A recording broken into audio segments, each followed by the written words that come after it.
want to shift to this. The narrative surrounding Justin Fields has undergone a pretty big facelift the past couple of days. I don't know if you've seen.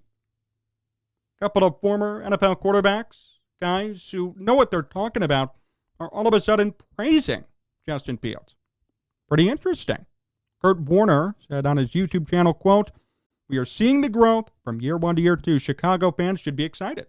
Trent Dilfer said, quote, "He looks efficient. I think he works really hard in the offseason, tightening things up."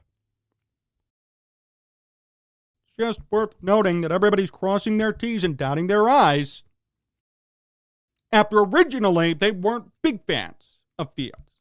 I will say ESPN's still bashing him. Dan Orlovsky came out again the other day, 2 days ago, and said, "Oh, it's not a good situation for Justin Fields. He's going to have a rough year." Once again, fueling into that narrative. But real quarterbacks who actually have, Super Bowls and credentials see the opposite. I just find it interesting how many people are trying to cover up their tracks before the season kicks off, too. Not during the offseason, not a couple of months ago, but right now, all of a sudden, as we talk about a week before kickoff, everyone's covering up their tracks, covering up their bad opinions about Justin Fields. Now the praise comes in. And we see this for virtually every quarterback in football. There are always going to be people who believe and who don't. Dan Orlovsky, for some reason, does not like Justin Fields. Kurt Warner and Trent Dilfer do. Difference of opinion, that's okay. But someone's going to be right. And I'll tell you this much. I don't think Justin Fields is going to throw for 4,000 yards and 50 touchdowns this year. But I do know this. It'll be 10 times better than last year. I'm not expecting 7 touchdowns, 11 picks, 11 fumbles, and a 59% completion percentage. I'm just not. It's not going to happen that way again. Things will get better. How much better? I don't know. I'm not going to pretend I do. I have no idea how good it's going to be. It's all going to depend on how good Fields really is, how good the team is around him, and whether or not he has any support whatsoever. All these things will be factors into determining how good he's going to do. But I do know this. It's going to be better. And we should be ready for that. And it's just nice to see some of these national media people kind of come on that train a little bit. We see a lot of hatred from ESPN specifically about Fields, about the Bears, about this team. Look, I get it to an extent, right? You're not fully believing, not fully committed. But at the end of the day, you have to look at the new situation, the new regime, the tape. And the tape does not show that Justin Fields is going to be a bust or is in a horrible situation or won't succeed in 2022. That's just a farce. The fact is, he may be okay. And other quarterbacks with greater credentials who know what the hell they're talking about are saying the same thing. I'd like to hear them over Dan Orlovsky or somebody else at ESPN.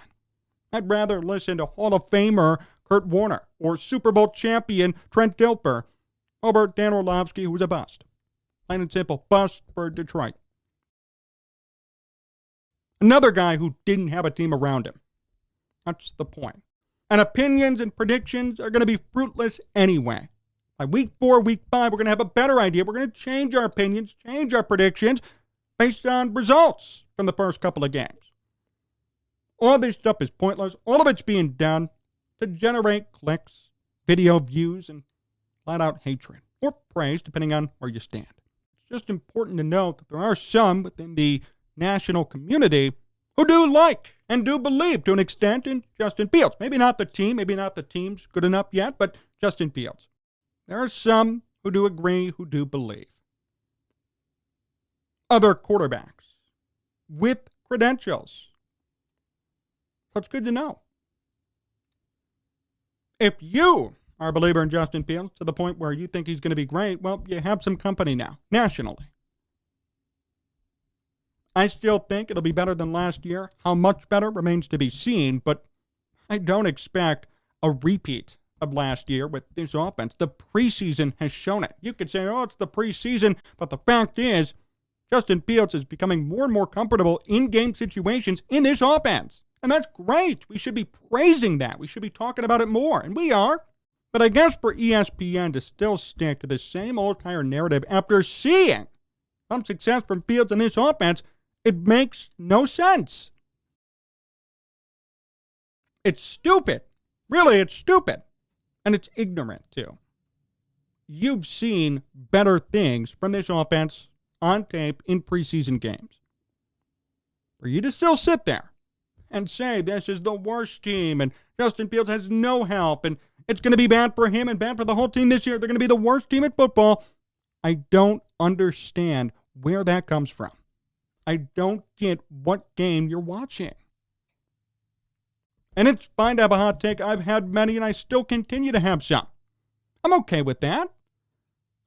But at least back it up with something. I think at times Cole Kmet's been a bust. Why? Cole Kmet fumbles the ball, drops the ball way too many times, and needs to prove himself. Does not score in the red zone either.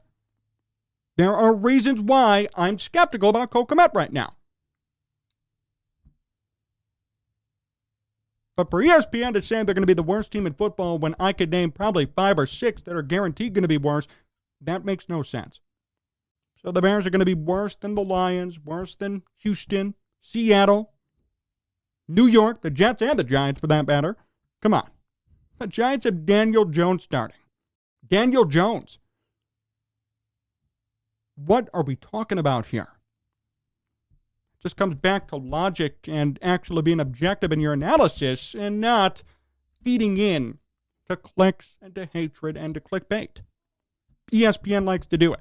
But as we see from Kurt Warner and Trent Dilfer, 2 respected, great quarterbacks in football history, they think the opposite. I do too.